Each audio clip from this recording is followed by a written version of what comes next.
All right, so if you have a question for Officer Izzo, go ahead and text it to 708-982-0974. You can even leave a voice note or a voicemail, or you can send an email to officerdominickizzo@gmail.com. Today's comes from 740 area code. Hello, I'm Chris in Ohio. Krista, how are you in Ohio? What's your current take on the mental health crisis? Do you think that officers should get more training in this area? I've seen too many videos where people actually died because they didn't understand the commands the police gave them and they wound up dead. Even one death like that is too many. My idea is to have one person skilled in mental health issues to go along on those calls to prevent more deaths. I ask because I'm a survivor of human trafficking and have PTSD, anxiety, and bipolar disorder. And every cop I've ever dealt with want nothing but to lock me up. I'm much better now, and I try to figure out where my story can help somebody like me. Love your show. Big hugs, Kristen. Ohio. Chris, I'm going to get a hold of you. Let's do a podcast together. I want to hear your story, and I think everybody else deserves to hear your story as well. Let's break this down bit by bit. And remember, I'm going to give you two viewpoints from both as being a former police officer and as a man who's a citizen of the United States, and just it has a life of his own. What's my current take on the mental health crisis? I was born in 1975. It's a joke. The mental health crisis right now we're facing is a fucking joke. There's no such thing. It's made up. It's a load of garbage. I went through the heavy-handed parenting of the 70s, where my mother's only guide to raising us was what her mother did to her and the book from Dr. Spock. Those of you who know exactly what I'm talking about know exactly what I'm talking about. It was classical conditioning. We had a great rule in my household, which was called eat it or wear it. So if the dinner or lunch or breakfast was presented to you and you didn't eat it, you didn't get it for the next day, you wore it. And my sister tested that theory once, and it was hilarious. We reward now behavior that is just abhorrent from children. And I started to see that after I graduated high school in 1993. One of the first examples a buddy of mine saw was that he had heard that the football team, which he was a part of, I wasn't, I was a wrestler, the parents of the high school that we went to for the 94-95 season determined that they didn't want their kids running outside in the first 2 weeks of August when the season started for football, and they mailed into the coach, and the coach succumbed to the pressure, and all of a sudden that was removed from the curriculum for the team, right? That was the beginning of the participation awards. Everybody gets a trophy, the coddling, and that led all the way up to the bad problems that cops have today, which is you get 911 call, you got a domestic of mom versus daughter, you show up, what's going on? My daughter told me to go fuck myself. And, well, can't you guys do anything about it? Did she hit you? No, she's just standing there. She won't do her homework, won't clean her room. It's not our problem, ma'am. And a lot of you know exactly what I'm talking about. Now, here's the caveat to my saying that the mental health crisis is bullshit. A couple different things. I'm a man, and I'm a man from the 70s. And that means that I know firsthand that this whole day and age of talk about your feelings and express your feelings, that is detrimental to men specifically. Men's greatest achievements in the world was when we go through suffering and heartbreak and depression, and we come out on the other side where we have built ourselves and things of utter amazement and glory out of that trauma. We knew how at one point to focus our trauma and send it into something. Now, that's my citizen answer. I think it's a load of bullshit. I think these kids are over-medicated. I think it's the access of drugs and street drugs is far too available, and it's garbage. Now, as a cop, man, what have you guys done to yourselves? Really. The problem, too, that I talked about this the other day, I think there's a lot of problems that we cannot address anymore. You look at things like classical conditioning and behavior modification that your children are going through. If any of you have kids and you guys have let them watch Coco Melon, go ahead and watch it and understand why you're going to learn why your kids are so addicted to Coco Melon. Every 3 to 5 seconds, it changes a frame. It'll go from point, like it just changes the scene. Every 1, 2, 3, scene change. 1, 2, 3, scene change. 1, 2, 3, scene change. Go ahead and watch it for yourself and count. It's designed to keep your kids addicted into it. And I'm not a parent. I know how difficult it is for many of you to try to run a two-family household where both mom and dad are working to try to stay afloat in the economy, and your kids have to be babysat. And this is what babysits them. I understand that. You take external stimulus, like the nonstop visual information that's being pumped into their brains as children all the way through their adolescence. You take the food. Our food is so poisoned. It's ridiculous. Again, from the 70s, we didn't have year-round available tomatoes or strawberries. They were called seasonal items. Chicken breasts, when I was a kid, were about that big. Now they're about as big as my right ass cheek. They're so pumped with hormones. You put that into our kids, and behavioral issues are insane. They've talked about the sugar content. I believe the study I read was in 1904, the average American sugar consumption was 4 pounds of sugar per year. Now you're looking at excess of 120 plus pounds of sugar per year, and you've seen what that does. Our school system is broken, right? You've got a school system that was designed for the Industrial Revolution and manufacturing jobs. Sit at your desk when the bell rings. Get up, single file, walk down the hallway. Sit at your desk when that bell rings, and repeat and repeat. And all of this contributes to behavioral issues, but we label them mental health. Now, remember, I'm no psychologist, but I'm damn close because I was a bartender for many years. Then I became a cop, and all you have to do is pay attention to human nature, and you could see the effect of what food, society, stimulus has done to people that we're so quick to label mental health and then slap a label on it, pump drugs into it, pharmaceutical drugs into it, and then expect your police to show up on scene and deal with a fast, ever-changing, rapid scene with compassion and with an outcome that everyone likes. Everyone likes. As it stands right now, I think that mental health training has no business in law enforcement. It really, as it stands now, let me expand on this. Right now, you're asking police who they don't, the bullshit that we get on a daily basis of the police need more training. They just need more training. That's been 30 years, been saying that. And apparently no one wants it changed because nobody's giving the police more training. And these cops, they're not taking it on themselves to train themselves either. If you look at the standard of American police officers, fat, disheveled, lazy, go look at their uniforms. Go look whether or not their boots are shined. Go look whether or not their uniform is tailored. Go look at the size of them. There is no mandate for police officers having to stay in shape, blood pressure perfect, perfect diet, cardiovascular training, none of that by the state that I know of. And I know actually some chiefs who've been voted out of office because they've tried to push union violating policies that say you need to have a fitness standard. So look at the escalation of that. You talk about every time you go somewhere that cops want to put you in jail because they don't know how to solve a problem. Well, if we start at the basic level of police officer, right? Because you have to remember something. Sir Robert Peel is accredited for being the godfather of policing. And he put together Sir Robert Peel's 9 principles of policing. And number 7 is always my favorite. And I'm going to read it verbatim for you. And it should make sense. Number 7 of Sir Robert Peel's 9 principles of policing is to maintain at all times a relationship with the public that gives reality to the historic tradition that the police are the public and the public are the police. That's my favorite line. The police are the public and the public are the police.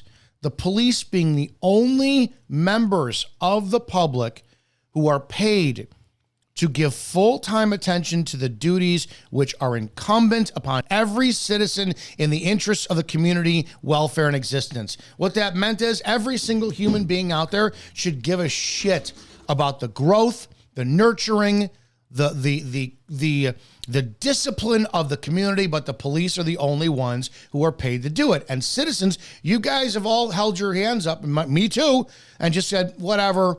You vote for a mayor, the mayor appoints a police chief. I go about my day. I don't have time to go to village hall meetings and that. And then you expect these police to show up And they're the ones that have the foundation of public interest best in mind, and you want them to act the way that you expect them to act.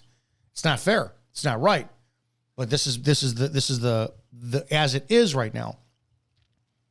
If you're calling upon the definition of what the police's job to do is, which is keep the peace and maintain order in a free society. Their job is not to write citations. It's not to arrest bad guys. It's not to, go out and I don't know, get more arrests or do foot patrols. That all falls within the blanket of what their responsibility is. But the definition of the American police officer is to keep the peace and maintain order in a free society. If this is a relationship like Sir Robert Peel said, and I'm on patrol and Krista, you come home from the trauma that you went through, and I have zero relationship with you, zero. And I'm supposed to show up on scene, and you're having a massive anxiety, panic attack triggered to something you experienced, and the way that you express that is to lash out through violence.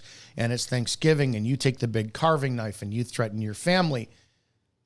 The public, which is the mob, which has zero investment in the betterment of the community. They just want to see what the mob sees. And that's conflict resolution to either the way it satisfies one or the other. To some people, that's to see me walk in and pump 13 rounds into you so they could say, fuck around and find out. Play stupid games, win stupid prizes. The other one, the side of the mob, is, why can't he shoot her in the leg? Why can't he use a taser? Why couldn't he talk her down? You're asking for a very different standard of outcome based on the individual of human officers who are supposed to be part of a community, the interest of the community. And we have those same officers who, I would say 75+% of the police officers out there are not required residency in the towns they live in. So what's their interest? They want to be able to go home and not bump into you when they arrested you at the Jewel that day or the grocery store and say, oh, yeah, that's cop who arrested me. They want their families kept safe because they're worried about you coming to their home and robbing it when they're not there or vandalizing their tires and slashing them on their car. So what do? They're not required residency. So with a lot of these factors that you're asking for immediate conflict resolution based on what a democracy, right? Democracy is mob rules. What the democracy of the mob wants. And then you're taking into consideration that the cop, most likely, unless it's an Officer Tommy Norman, unless it's a Detective Matt Thornton, you're not going to see too many cops who really give a shit about the towns they work in. They don't. And departments really don't encourage that, because when you do that, when you get to know the citizens that are in the town and you spend half hour having coffee with them outside, on a nice summer day, and the other citizens drive by and then complain to the chief about, oh, my tax dollars, or look at them working. Or you get to know the other people in your town, right? The other agencies like the building department, public works, the fire department, and you form a friendship with that. The departments don't want that, because you get away from the drone enforcer / revenue generator, and you're becoming a free thinking individual, a part of the community. You care. Departments, trust me, brass does not want that, no matter how much they say they do. Ultimately, what I'm talking about in this current model that we have with law enforcement, you can't, because it doesn't matter the outcome of anything. You're asking the police officer to keep the peace and maintain order in a free society. The problem with the model the way that it is, and I experienced this personally. I went to a mental health subject, a called mental health subject, and he put a knife in my face, and I disarmed him. And I went on, instead of shooting him, but circumstances dictated my tactics. I was too close to him to pull my pistol. I had a barrier behind me that if I wanted to gain distance to do it, man, he would have been on top of me with that knife before I got it. I am very skilled in tactics, so they just came, they magically appeared in a time I needed them. It was automatic. When I went on a very well-known interview, it was hosted by a black host, and he said, congratulations, this was great. All police officers need to act like this. Or I said, no, that's not probable. Because you're asking all police officers to be in the exact same situation I was in order to do that. And that's the problem with law enforcement, is it's dynamic by nature. Yeah, the uniforms are all the same. The expectations should be all the same, but the outcome is never going to be the same. So to solve that problem, right? Because mental health, you're asking, what's the perception of mental health? You have a bad day. Your boyfriend broke up with you. We label that mental health. Oh, Johnny's obese. He went to school. He got teased. So he's going to cry in the court. That's mental health. I don't know how to handle X, Y. We have let the excuse of mental health dictate the behavior for people to get away with whatever they want to get away with. When people like you, who legitimately have trigger-based PTSD issues, you now all of a sudden you just fall in line. Those cops you may have dealt with are maybe like, oh my God, here's another mental health problem. Here's another girl who broke up with somebody. She's gonna swallow a bottle of pills and walk around, and I gotta baby her. That's the problem. Is sadly your issue, your condition has been watered down to allow everybody to have a bad fucking day and just say, I've got mental health problems. That's the problem. The solution, and this is if I had the emperor's staff of the world and I could wave a magic wand, you completely revamp policing. You completely redo it. And that involves a relationship that the citizens, you want this done. If I was given all the power in the world, this is what I would do. From grade school through high school graduation, kids would have a law enforcement class that they were taught just as much as math or English or history or anything else. And you would be taught Constitution all the way down to your specific state, county, and even village municipality ordinances. And you would start to understand what your role in a social experiment like America is, right? You would start to go, oh, I guess I can't speed and get out of the car because Pennsylvania versus Mims says if an officer wants to order me out, they can. And I should have both hands on the wheel, even though it's legal or illegal, I shouldn't do this. You should start to get the moral equivalency of what police officers do on your end so that the relationship, like Sir Robert Peel brought up, you guys start to say, oh, okay, here we go. Police officers need to be held a much, much higher standard. I don't think, and I've said this several times, I don't think a police officer should be a cop until he's 30. I don't believe in women being police officers. I think that the emotional setting is far too much. My standard would be, it would be just like doctors. You want to be a cop, the amount of college, or not college, because I think college is joke, the amount of education you have to go through. I would have an entity created. And it wouldn't be 3 months, 6 months in the academy, and then an 18th month probation where you're allowed to, kind of experiment on the job and screw things up. Oh man, maybe I shouldn't have arrested that guy who was 60 driving on a no valid driver's license, and he's been driving longer than I was alive, and his expired license was only like 6 months, and maybe I should have given him just a warning because he's mature and he knows what he's doing. That on the job learning where you ruin people's lives, it would be a different story. I think that you need to have it. The standards need to be insane.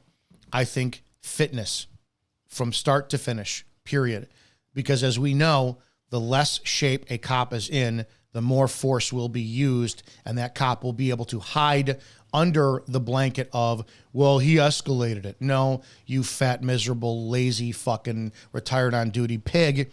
You just could not catch your breath while struggling with somebody who is in better shape than you. So you escalated it because you were losing the fight, and then you decided to pull out your pistol and kill them, but you're protected by policy and law and use of force continuum. It's a big joke. I would go with more social skills, more role play in the concept of sales training, public or service, like restaurant service, retail service.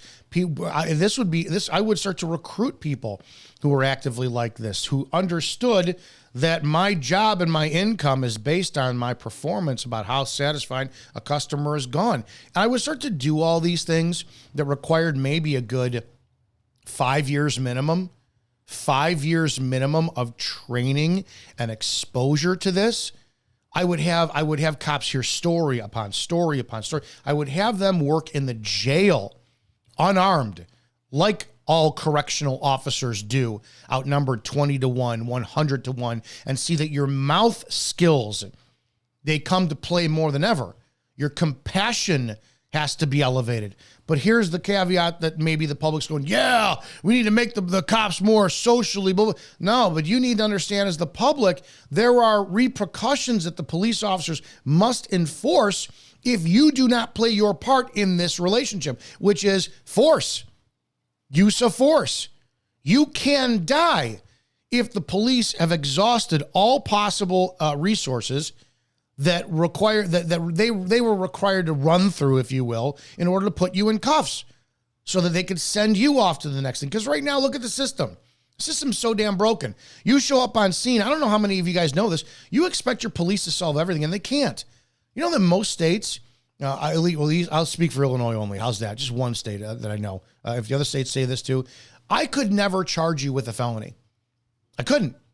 If I pulled you over, and at the time weed was illegal, and you had a pound of weed on you and it was all individually packaged, I could not charge you for possession of cannabis, pound was the weight, with intent to deliver because of the individual baggies. I had to call and get permission from the state's attorney. And the state had to decide based on all the evidence and the totality of the circumstances whether or not they wanted to prosecute, because they only wanted to take winning cases. Because that's how they're not. Oh, so-and-so, she prosecuted 95% of all success rates because they selectively chose who they were going to prosecute, and they pled the other one's plea deals. So the street cop is the most ignored, the most they're the most abused. They're the most unappreciated in a lot of times, and they're the ones who are expected the most of. While the behind the scenes people, they're doing all the shit that you never get held accountable for. Like if you have the mental health person who's been released 10 times, who's a violent danger to the neighborhood, but the state's attorney refused to prosecute, or the courts decided, man, no, they're fine, go back home, and they kill their wives, and the cops show up, and it's the 10th time they've dealt with them, and this time they decide, they have to use force that will terminate the life-threatening behavior, and that person dies. Oh, it's the cops, the fucking cops. This subject of mental health is so dynamic. It's so dynamic. And the biggest point for all of this is it's intangible. You can label anything mental health. And then it's like trying to hold water in your hands, and then you're asking police to have a solid, definitive answer for every situation when it's never going to be cookie cutter. The only way to bridge that gap is to completely revamp law enforcement, which requires the citizenry to get involved. You want to live in Anytown, USA, population of 50,000? Great. Here's a part of your homeowners association. You got to take a test that shows the responsibility of the village. Will you speed? No, I won't. You're maybe a contract, right? And I know that's negating the freedoms of America, but you asked for a solution. I want every cop to get 100% accuracy on firearms training every single time. I want cops to get 100% Constitution tests passed. Blows me away. I saw another guy on social media today who recently retired who was explaining to cops that citizens can record you outside in public. And I'm like, how in the name of God, we are a month and a couple weeks away from 2025, and you still have to explain this to police officers? What's their mental health problems? And that's another thing too. How many serious, batshit crazy, unqualified, unmentally healthy police officers do we have on the street? Well, they just need more mental health. No, they don't. We pick shitty people. Our hiring process is abysmal. So to answer your question in a very long-winded way, there's no solution. Sadly, right now, because there's no standard with anything, you're going to get treated the way that the cop who's treating you chooses to. And that cop could have a bad day. Could have came to work and found out his wife is cheating on him, or the kids, and he's going through a divorce, and he's 2 months in arrears with child payments, child support, and his department's about to find out. Or maybe he's got 3 reports down and the shitty commander, yeah, man, that commander had a bad day with his wife and he's taking it out on them and they're going to take it out on you. Maybe just people have no social skills.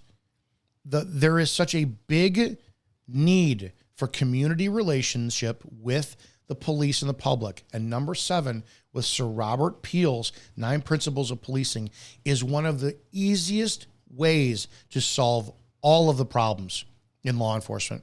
And that's simply to have public, and because the police are the public, you come from the public.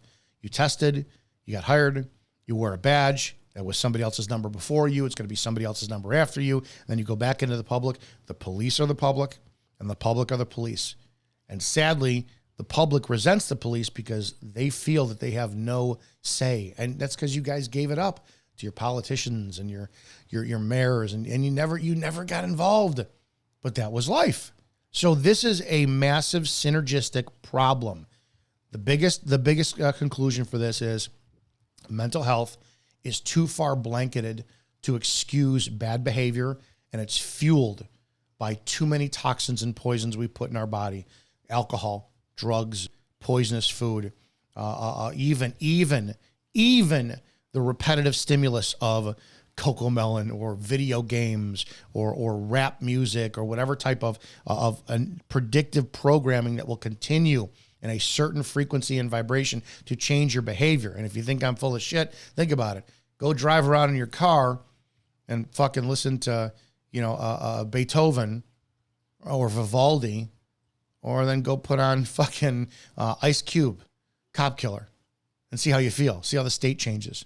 So mental health has been far too blanketed to excuse bad behavior. And then sadly, the police, you're asking them too much to do too much responsibility, and they do not get the life training. You cannot have a 21-year-old who just graduated the academy expect to know how to deal with a 50-year-old man who is going through some of the worst times. His mother's dead. His new relationship is over. He lost his job. How? You literally cannot ask for compassion from a 21-year-old. Say, go to that house and go talk Mr. Smith, down from holding a gun to his family's head because he doesn't know how to deal with that circumstance. No. That sadly, that officer has to walk in and terminate life-threatening behavior. So there's no answer to your question. There just isn't. We have allowed as a society this mental health to become a joke, to become far too oversaturated and watered down. And the people like you who truly needed the help cannot get the help they need. They just can't. Hope that makes sense. Sorry I disappointed you without having an answer. Again, guys, if you have any questions, go ahead and just text them, 708-982-0974, or go ahead and email them to officerdominickizzo@gmail.com, or you can call, leave a voice note, leave a voicemail, and that's that. I'll see you guys in the next video.